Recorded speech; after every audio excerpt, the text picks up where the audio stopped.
Olá pessoal, tudo bem? Espero que sim. Primeiramente, vocês provavelmente já devem estar pensando, já vem ele pedindo para anotar umas dúvidas. Isso mesmo, não deixe de anotar as dúvidas no decorrer dessa aula para poder participar no Fórum Tira Dúvidas. É muito importante para o seu aprendizado.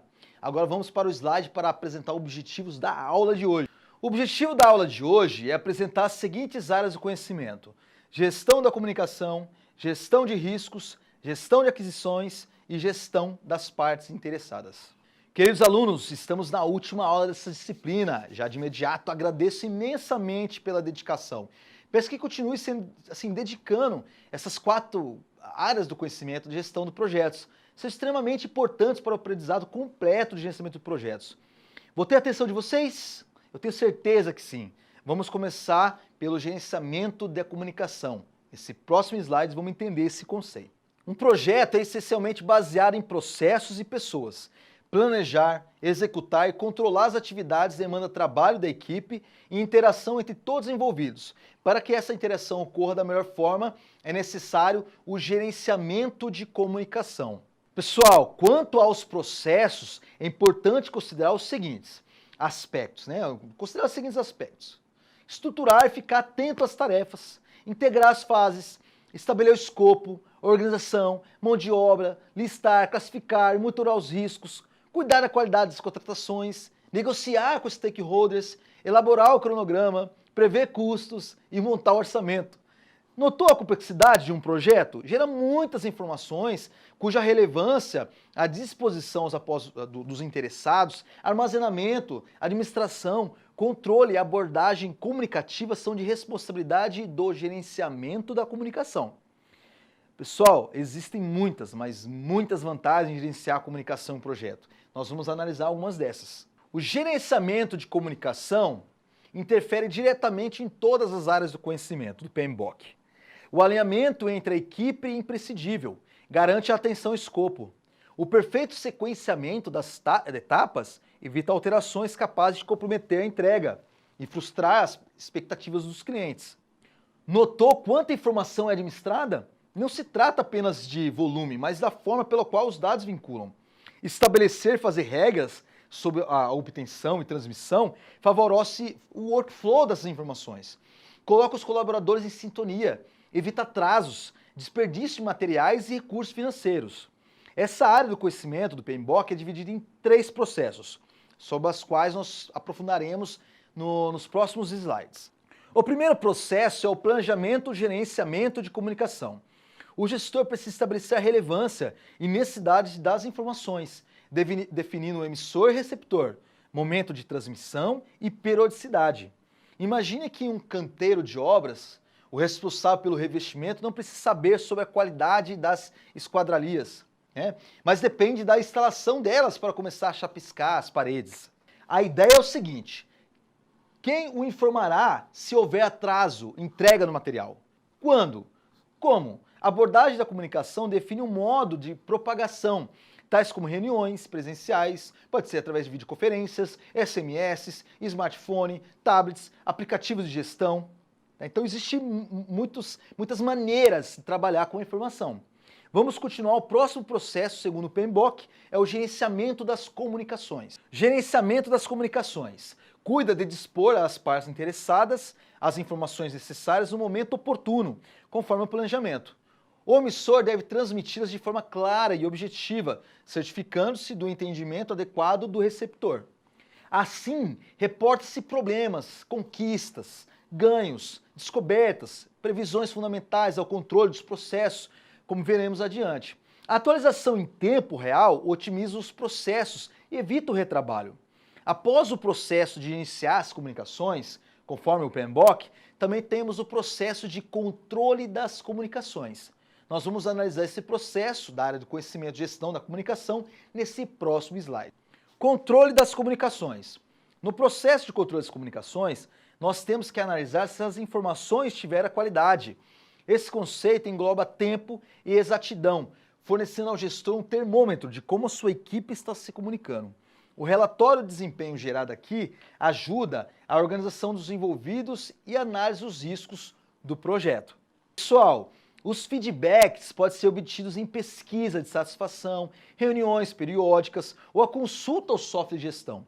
Assim, atrasos na entrega do projeto são evitados e se garante tanto ao escopo quanto à qualidade esperada pelo contratante.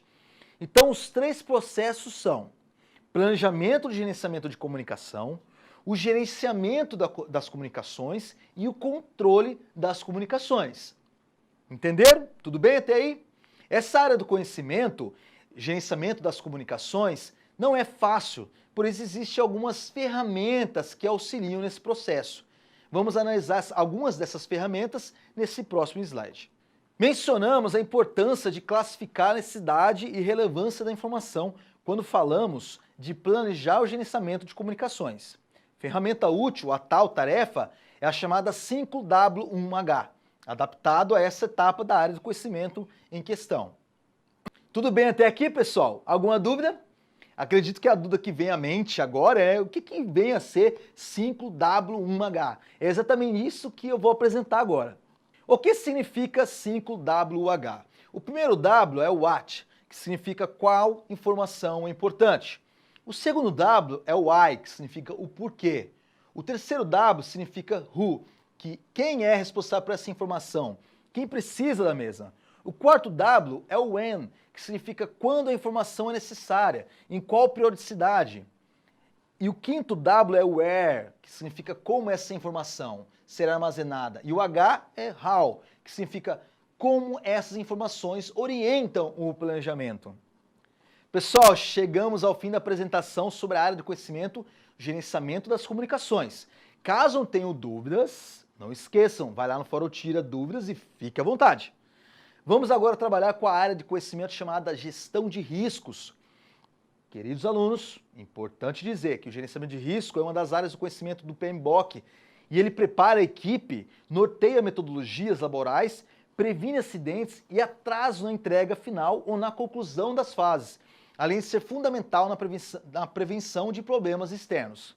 Mas o que vem a ser o gerenciamento de riscos? Nós vamos analisar nesse próximo slide. O gerenciamento de risco é um conjunto de ações tomadas a partir da constatação de possíveis impactos, que podem ser positivos ou negativos do projeto, além de identificar as influências em potencial sobre os objetivos traçados. A medida em questão ainda as quantifica, oferecendo respostas e orientando a equipe contra incertezas. Ótimo! Entenderam o conceito do que vem a ser o gerenciamento de riscos? Segundo o PMBOK, são 5 processos na gestão de riscos. E vamos falar sobre cada um deles na sequência, nos slides. Os 4 primeiros são de planejamento, enquanto o último diz a respeito a monitoramento e controle. O planejamento e gerenciamento de riscos. O primeiro processo é o planejamento e gerenciamento de riscos. Nesse processo é necessário pensar em metodologia, orçamento e categorias de ameaças e oportunidades. Também é preciso ter em mente como elas serão definidas, como a estrutura analítica de riscos será montada e como isso será transmitido aos colaboradores. Pessoal, após ser planejado o gerenciamento de riscos, é necessário identificar os riscos. Vamos analisar sobre esse processo no próximo slide. Identificação dos riscos. O mapeamento dos riscos orienta o gerente no cumprimento do escopo, porque evita o comprometimento de questões orçamentárias e otimiza a gestão do tempo. Por exemplo, para facilitar o entendimento, na área de engenharia civil, obras normalmente requerem licença ambiental, que pode ser negadas ou demorar além do esperado para ser concedidas. A entrega de uma casa nova também atrasa se houver períodos de chuvas contínuas, devendo ser considerada a localização geográfica do imóvel na elaboração do cronograma. Por isso é importante identificar os riscos.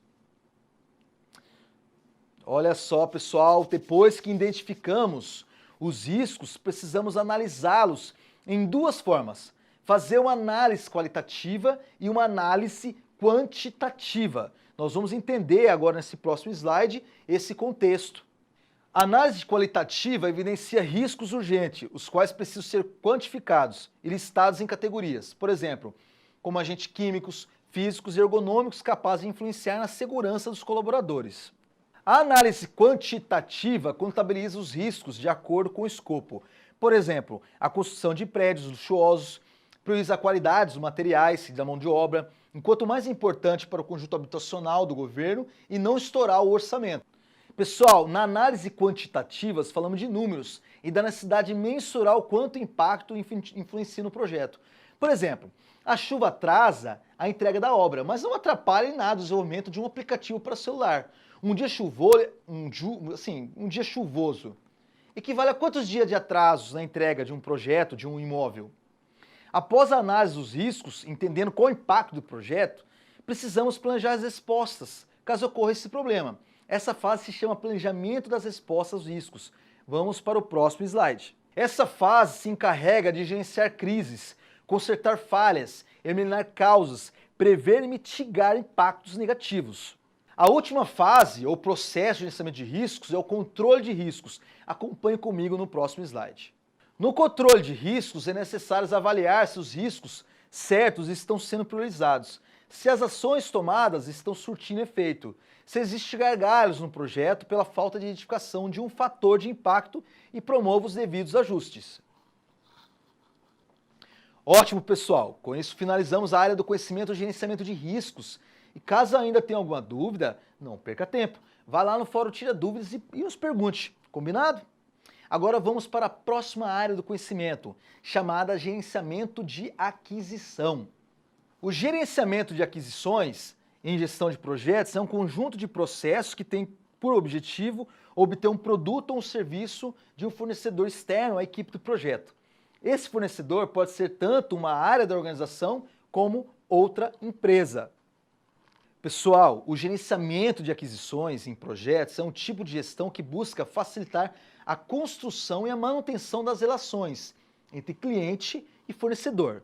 Nesse ponto, estamos falando de um relacionamento comercial sólido e equilibrado para que o projeto seja muito bem sucedido. Outro ponto importante, por conta do constante aumento das terceirizações de serviços, a gestão das aquisições trata também de uma das áreas do conhecimento mais relevantes das empresas.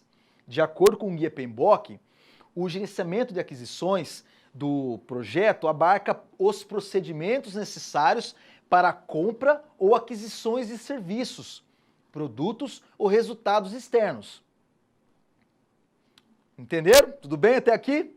Agora vamos entender como funciona o gerenciamento das aquisições. Conforme o guia do PMBOK, o gerenciamento das aquisições tem 6 processos. Vamos analisá-los nos próximos slides.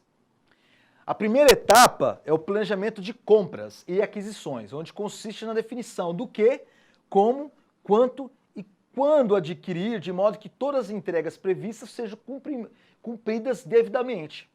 Pessoal, importante lembrar que nessa fase também é importante documentar as decisões de compra, que envolve analisar se vai adquirir o bem ou alugar. Tem que ser feita uma análise das restrições orçamentárias, também verificar os riscos envolvidos na contratação e, na medida do possível, transferir o risco para o fornecedor. A próxima etapa, ou processo, é planejamento das contratações. Nós vamos analisar esse planejamento das contratações no próximo slide. Nessa fase é elaborada uma especificação descrevendo em detalhes o trabalho a ser realizado ou os produtos a serem entregues. Ela precisa ser redigida de maneira que os fornecedores a serem consultados compreendam aquilo que será fornecido e possam elaborar suas propostas de atendimento. Pessoal, ao coletar as respostas dos fornecedores, o gerente de projetos deve analisá-las, prevendo a escolha da proposta mais vantajosa, que será feita com base na aplicação dos critérios de avaliação obrigatórios e classificatórios. A próxima etapa é selecionar a melhor proposta, ou seja, escolher o melhor fornecedor. Assim que um fornecedor é selecionado, se inicia a fase de negociação. É ainda nesse momento em que são mantidas tratativas junto aos fornecedores em busca de melhorias nas condições técnicas e comerciais apresentadas. Pessoal, após feitas as negociações, claro, é necessário um contrato. Vamos analisar sobre esse contrato no próximo slide. É gerado o contrato, ele significa uma das saídas mais importantes do processo. Sua administração é tida como uma etapa crítica no gerenciamento de aquisições do projeto, já que qualquer falha poderá acarretar impactos financeiros, técnicos ou até mesmo legais. Maravilha, chegamos ao fim de mais uma importantíssima área do conhecimento, o gerenciamento de aquisições. E vou repetir, qualquer dúvida, já sabe, vai lá no Fórum Tira Dúvidas e faça sua pergunta, teremos o prazer em respondê-la. Pessoal, é interessante dizer que as boas práticas e os conhecimentos do PMBOK, assim, não se limitam aos cuidados com o planejamento e com a gestão de pessoas. Para que seja possível alcançar bons resultados, também é preciso considerar o gerenciamento das partes interessadas, ou mais conhecido, os stakeholders, pois dar atenção às partes interessadas é crucial para o andamento e, em última análise, para o bom desempenho do projeto. Ignorar isso, por outro lado, pode colocar toda a realização em apuros, o que está longe de ser o quadro desejado. É exatamente nessa área do conhecimento que vamos trabalhar agora, nesses próximos slides. Peço que preste bastante atenção, que é muito importante. Primeiramente, precisamos entender o que são stakeholders. Os stakeholders são as pessoas e as organizações que podem ser afetadas por um projeto ou empresa de forma direta ou indiretamente, positiva ou negativamente. Entenderam, pessoal, o que são stakeholders? Os stakeholders fazem parte da base da gestão da comunicação e são importantes para o planejamento e execução de um projeto. Queridos alunos, agora algo importante a se dizer é que para o gerenciamento dos stakeholders aconteça de forma adequada, é preciso que tudo seja dividido em fases. A metodologia proposta pelo PMBOK conta com etapas bem definidas e que ajudam a consolidar o êxito do projeto. Vamos analisar essas etapas nos próximos slides. A primeira etapa é a identificação e classificação das partes interessadas. O reconhecimento inicial dos stakeholders vai determinar todos os passos da sequência. Então o melhor é identificar logo no começo, que são as partes interessadas. Pessoal, para vocês entenderem quem são os stakeholders, os investidores, ocupantes da alta gerência e clientes internos e externos ocupam a camada mais elevada. Abaixo deles estão os gerentes das áreas envolvidas, a equipe do projeto, parceiros, fornecedores, ainda os stakeholders externos, como os que estão ligados à comunidade impactada pelo projeto, se for o caso. Pessoal, identificar cada parte, entender seu papel é essencial. Também é interessante criar subconjuntos, como entre os stakeholders-chave, os que podem ameaçar, os que podem dar apoio ao negócio durante o desenvolvimento. Importante não esquecer de avaliar a influência deles e de classificá-los de acordo com a importância. Isso ajuda a estabelecer o senso de prioridade na hora de entender as expectativas. Outra etapa importante é o gerenciamento do engajamento. Como assim engajamento? Nós vamos analisar nesse próximo slide. Uma das etapas cruciais consiste em reconhecer e cuidar do engajamento dos stakeholders. É preciso entender quem são os apoiadores e quem não está envolvido com a realização. Queridos alunos, lembre-se também que é importante conhecer quais são os stakeholders que detêm os recursos necessários para o projeto e como eles serão utilizados. Entenderam? Pessoal, além de ficar de olho na gestão do engajamento, é o momento de colocar em prática as estratégias para maximizá-lo, que é exatamente a próxima parte do desenvolvimento das estratégias. Interessante fortalecer a ligação com os apoiadores e com aqueles que compram a ideia. Quanto maior for o envolvimento deles, mais fácil é quebrar as barreiras do que os oferecem algum tipo de desafio para o negócio. Pessoal, ainda convém pensar em estratégias para comunicar sobre o andamento do projeto, como a elaboração de relatos. É crucial que o compartilhamento de informações aconteça no nível certo, de modo a evitar problemas com o excesso ou com a falta dos dados. E aí, pessoal, acompanhando o raciocínio para o gerenciamento de stakeholders? Acredito que sim, mas caso tenha alguma dúvida, já sabe, vai lá no nosso fórum Tira Dúvidas e fique à vontade. Agora nós vamos para o último processo dessa área do conhecimento, que é o monitoramento dos relacionamentos. É relevante medir a satisfação, acompanhar se as expectativas têm sido atendidas. A partir desses resultados é possível redirecionar a atuação de modo a torná-la ainda mais estratégica. Pessoal, para que o gerenciamento de stakeholders seja eficiente, é importante entender a quantos anda o relacionamento entre as partes interessadas. Isso é de extrema importância para que tudo ocorra da melhor forma no projeto. Maravilha, pessoal. Estamos chegando assim, mais ao fim de uma aula. Nessa aula aprendemos as áreas de conhecimento, gerenciamento de comunicação, gerenciamento de riscos. Também passamos por gerenciamento de aquisições e, por fim, o gerenciamento das partes interessadas. Pessoal, realmente assim foi muito satisfatório estar com vocês nessa disciplina. Agradeço a todos pelas participações. Agradeço também a toda a equipe do estúdio aqui tremendamente competente.